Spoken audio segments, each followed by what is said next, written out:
खुलुमबाय आं मनिन्द्र महिलारी नोंथांमोनखौ महिलारी wide angle चेनेलाव बरायबाय। खुलुमबाय आं चन्दन मोसाहारी मानास सेरफा इउटुब चेनेलनि गेजेरजों नोंथांमोनखौ बे समाव बरायबाय।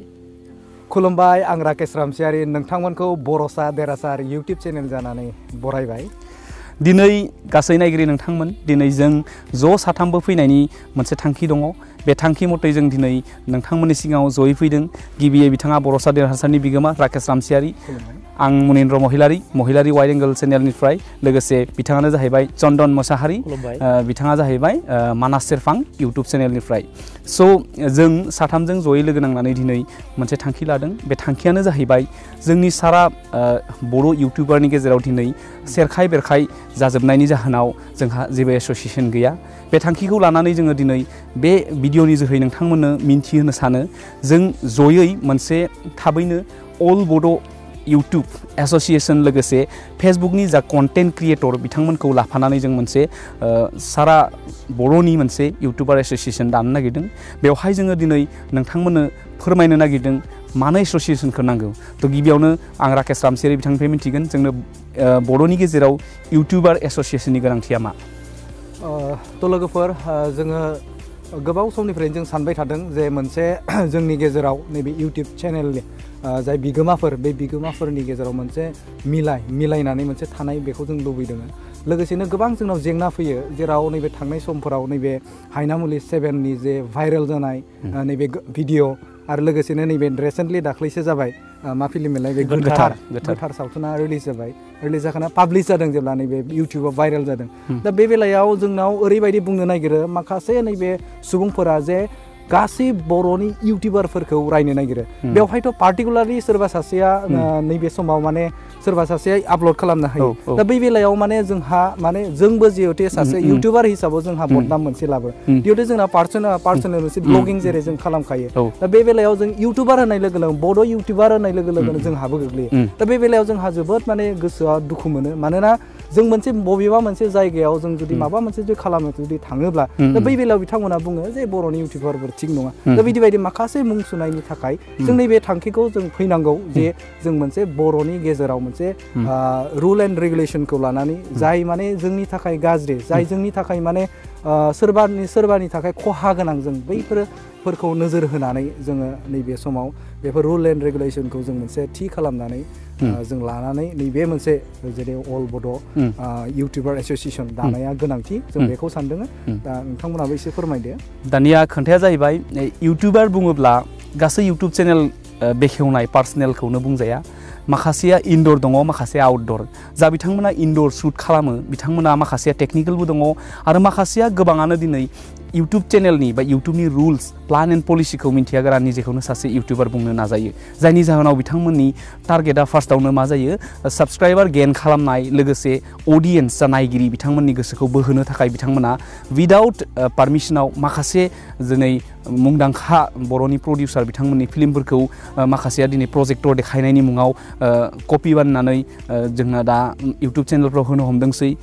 बावैसो सिगाङाव हायनामुलि 7आ जालांबाय, बेबायदिनो गोथार फिल्माबो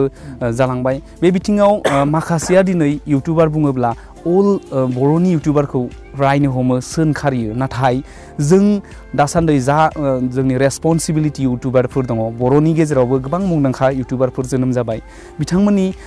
माने देहायाव नाङो। दा जेरै गासै इउटुबारखौ रायोब्ला जोंनि देहायावबो नाङो। स' बे बिथिङाव जों जाखिनि जोंनि एस'सिएशन दागोन बेवहाय जा गोजाम जा बिथांमोना इउटुबारनि खामानि मावनो गोसो जाथारदों बिथांमोनखौ जों वेलकाम खालामो। लोगोसे जों माब्रै बे एस'सिएशनखौ दानाय जागोन बेनि डिटेल्सखौ जों जोबथायाव होगोन। गिबियावनो आङो मानास सेरफांनि इउटुब चेनेलनि बिगोमा चन्दन मोसाहारीनिफ्राय बे बिथिङाव मिथिनानै लाग्रोनो सानदों एस'सिएशननि गोनांथिया मा? बावैसो सिगाङाव राकेश रामसियारी बिथां बर'सा देरहासार इउटुब चेनेलनि बिगोमा बिथाङा बुंलांखाबाय एस'सिएशननि गोनांथिया मा। आं नेक्स्ट रिपिट खालामनो गोसो गैया। जों मानो दानो नागिरदों बेखौथ' बुंखांबाय। दा आं बेखौसो बुंनो नागिरदों जों दा साथामजों जयै दङ। दा जों जयै जों मोनसे फंसे खुगाजोंनो फंसे रावैनो जों बुंनो नागिरदों जोंनि एस'सिएशननि गोनांथि इउटुब चेनेल सामलायनो थाखाय। दा बेहाय जोंहा गोबां बेले बेजे जाबाय थादों बर' इउटुबारफोरा। थ' बे गुबुना दाय मावो, बर' इउटुबारफ्रा बदनाम जायो। थ' बेनिखायनो जोङो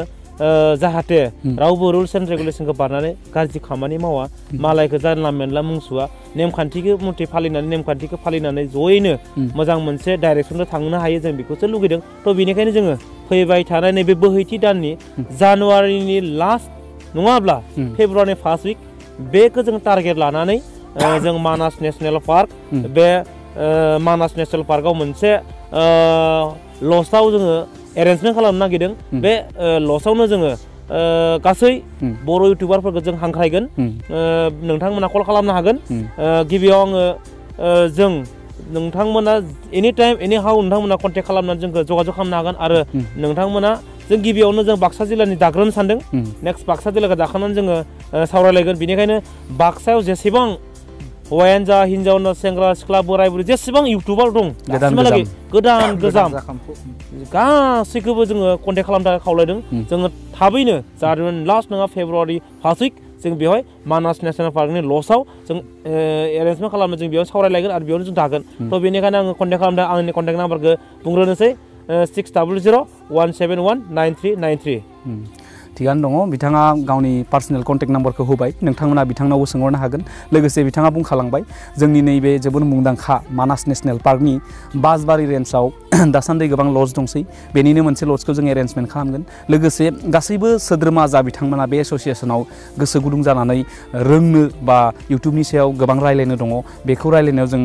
इसे माने कन्ट्रिबिउसन लागोन लोगोसे जों एस'सियेसन दागोन बेवहाय जोङो गिबियावनो बाक्सा जिल्लानि जानानै दाग्रोगोन बेनिफ्राय माखासे जों डिस्ट्रिक्टफोरखौ फोनांजाबगोन लोगोसे जा बिथांमोना दासान्दि बोहैथि समाव इउटिउबार हिसाबै खामानि मावदों जानो हागौ बिथांमोना इउटिउबनि गोबां रुल्स एन्ड रेगुलेशनखौ मिथिया बेबायदि बिथिङाव नोंथांमोना फै जों सावरायगोन जयै सावरायगोन खौसेथि थायोब्लासो बोलो थायो लोगोसे जिकुनु जों प्रब्लेमसखौ सल्भ खालामनो गासैबो जों ज' जानानै एस'सियेसनाव गासैखौबो मदद होलायगोन स' बिनिखायनो चन्दन मोसाहारि बिथाङा गावनि कन्टेक्ट नाम्बारखौ होबाय बिथांखौ कन्टेक्ट खालामनो हागोन लोगोसे आंबो मुनिन्द्र महिलारि वाइड एंगल चेनेलनि जानानै आंनि कन्टेक्ट नाम्बारखौ नोंथांमोननो होनो सानदों बेनो जाहैबाय 7002381664 आरो खेबसे बुंबावदों 7002381664 लोगोसे नोंथांमोना मबाइल नाम्बारनि जोहै कन्टेक्ट खालामनानै इमेल आइडियावबो नोंथांमोननि इनफरमेशनखौ हरनो हागोन बेनो जाहैबाय आंनि पार्सनेल इमेल आइडि बा munindro001@gmail.com munindro001@gmail.com नोंथांमोना महिलारि वाइड एंगल चेनेलनि थांनानै एबाउटआव थाङोब्लाबो आंनि इमेल आइडिखौ मोनगोन लोगोसे पार्सनेल कन्टेक्ट नाम्बाराव फन बानाय लोगोसे गासै एस'सियेसननि डिटेल्सआ जेला गासै मेम्बार्सफ्रा फैनायनि थिरांथा लागोन अब्लाना जों मोनसे डेटखौ एनाउन्स खालामगोन लोगोसे आरो मोनसे बुंबावनो नागिरदों जों बे एस'सियेसनखौ दाखांनायनि उनाव फेसबुक आरो वाट्सएपआव मोनसे ग्रुप बेखेवगोन बेवहाय नोंथांमोननि फोनांजाब राहाखौ मबाइल नाम्बारखौ लानानै लोगोसे फेसबुकआवबो जों पार्सनेल मोनसे ग्रुप बानायगोन बेवहाय गासै डिटेल्सखौ होगोन जों मा मावनो लादों बबेयाव थांगोन माबायदि मावोब्ला आपडेट जागोन स' राकेश रामसे बिथांखौ खावलायगोन बिथाङा जाहाथे गावनि डिटेल्सखौ होयो थ' बिथांमोना बुंखाबाय जे जोंनो एस'सियेसनखौ मानो नांगौ बेखौ फोरमायखाबाय आरो लोगोसेनो जोङो बुंनाल' जाया जोंनि डिसिप्लिनखौ जों लाखिनांगोन बे गोनांथि नंद्राया थेवब्लाबो जोंनो मानि थाखाय नांगोन बेखौथ' फोरमायखाबायानो जे पार्सनेलिटियाव जे सोरबा सासे ब्लगिं खालामो बे राइट खोन्था नाथाय जों जुदि खौसेयै जुदि थायोब्ला जों देरहागोन बे बाथ्राया दङ लोगोसेनो माबेबा मोनसे बबेबा जेंना जुदि जायोब्ला जों मोनसे एस'सियेसननि दारै बेखौ जों सल्भ खालामनो हागोन निस्सय थ' लोगोफोर जों सावरायनानै जों बेखिनि डिसिसनखौ जों लादों नोंथांमोनाबो सोलायनायनि नैबे सम नोंथांमोना ज' फै लोगोसेनो जों लोगोसे ज' जे खामानि जों मावलांनो आरो बर'आ जिहेतु नैबे बर'नि इउटिउबनि जे फोथार बे एसे फिसा थेवब्लाबो जोङो जिखिनि दङ बेखिनिया ज' थानानै जों खामानि मावनांगोन आरो जोंनि जे बदनामनिफ्राय नैबे इउटिउबारफोरनि जे बदनामनिफ्राय जोङो बासायनांगोन गावखौनो गाव आरो अब्ला जोङो गासिबो खौसे जायोब्लासो बे जागोन थ' लोगोफोर बिथांमोनाथ' नैबे समाव गावनि डिटेल्सखौ होबाय थामहिनबा नैबे फन नाम्बारखौ होबाय थ' आंबो नोंथांमोना आंजोंबो कन्टेक्ट खालामनो हागोन दा आंनि जानबुं नाम्बारखौ नोंथांमोननो होनो सानदों आङो 8753976582 खनसेबाबो रिपिट खालामदों 8753976582 नोंथाङा बे कन्टेक्ट नाम्बारजों कन्टेक्ट खालामनो हागोन लोगोसेनो नोंथांमोना जोंजों नैबे जोंनि साननाय बायदियै नोंथांमोनखौबो गासैखौबो मदद होनो थाखाय जोङो खावलायबाय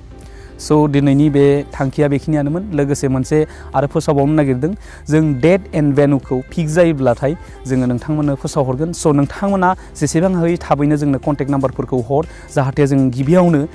एस'सियेसनखौ दायनि सिगाङावनो फोनांजाबनायनि थाखाय जों मोनसे टेम्परारि ग्रुप खालामगोन बे जाहैगोन वाट्सएप बेवहाय गासै डिटेल्सखौ थागोन लोगोसे बै सानखालि आं सानदों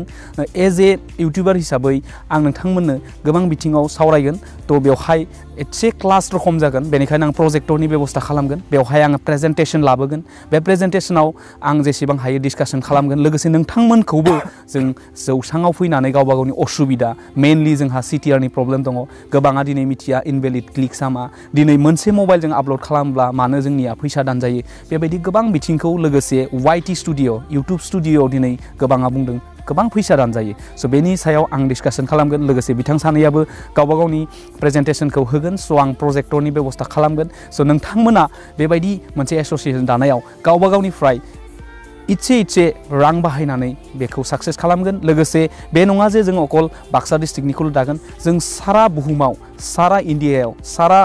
आसामाव सारा BTCआव गोसारना थानाय गासै बर'फोरखौ बे एस'सियेसननि दारै फोनांजाबगोन लोगोसे बोसोरफ्रोमबो जोङो बेबायदिनो गोबां एस'सियेसन बायदि मोनसे इउटिउबार मिटआप लोगोसे सम सम जों मोनसे ग्रुप डिसकासन बेबायदि लानानै जाहाथे जोङो बे इउटिउबखौ बर'नि नैबे फोथाराव बर'नि इउटिउबारनि फोथाराव एज ए प्रफेसनेल लानो हायो बे बिथिंखौ जों नोजोर होबोगोन लोगोसे जों माखासे जोंनि गुनि गियानि सुबुंफोरजों सावरायगोन जों बेखौ माबोरै फोनांजाबनो हायो बा फेदेरनो हायो स' दिनैनि बे थांखिया बेखिनियानोसैमोन नोंथांमोना जों साथामनि कन्टेक्ट नाम्बारखौ डेसक्रिपसननि सिङाव मोनगोन लोगोसे जोबथारनायाव दिनैनि बे भिडिअखौ नोंथांमोनखौ जेसेबां हायो शेयार खालामनो खावलायबाय जाहाथे गासै इउटिउबार एस'सियेसना जोंजों फोनांजाबनो हायो लोगोसेनो नैबे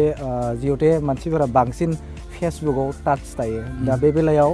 फेसबुकआवबो जों नैबेखौ होनाय जागोन आरो लोगोसेनो जोंहा चेनेल दंखायो बे मोनसे पेज दङ आंना बर'सा देरहासार बिथाङा महिलारि वाइड एंगल आरो लोगोसे मानास सेरफां दा बेवहाय नोंथांमोना मेसेज खालामनो हागोन मेसेजजों खालामोब्ला जोंब्ला रिप्लाइ हरनायावबो मोजां जागोन नोंथां बे राहाजोंबो जोंनो कन्टेक्ट खालामनो हागोन थाबैनो बयखौबो नुदोंब्ला नोंथांमोना थाबैनो जोंनो कन्टेक्ट जालायनानै थाबैनो बे सावरायलायनानै हाबाफारियाव बयखौबो लैहोर फैनानै बाक्सा जिल्लानि गासै इउटिउबारफोरखौ जमा जाफैनानै सावरायनो बाहागो लानो थाखाय बयखौबो खावलायबाय बे समाव दिनैनि सावरायनायखौ बेखिनियावनो दोनथ'बाय खुलुमबाय जय बर' हारिनि जाहाथे नोंथांमोना जोंनि साननाय बायदि थांखिखौ जाफुंसार होगोन लोगोसे नैबे समाव जोङो शुट खालामगासिनो दङ मानास हाग्रामानिनो साखाथियाव नांजाबनाय फातिमाबाद साहा बागानाव नैबे समाव मोनाबिलिनि 7 बाजि जाबाय स' जोबोर मुखुब बिथां सानैमोनखौ फोनांजाबनो आं दिनै हादों स' जों जयै दिनैनि बे भिडिअखौ आसा खालामो जोंनि थांखिया जाफुंगोन बेखायनो बेखिनियावनो फोजोबबाय वान्स अगेन थेंक इउ चन्दन फैनायनि थाखाय लोगोसे जोंनि बे थांखिया जाफुंगोन होननानै आसा थाबाय गोजोन्थों जय बर' हारिनि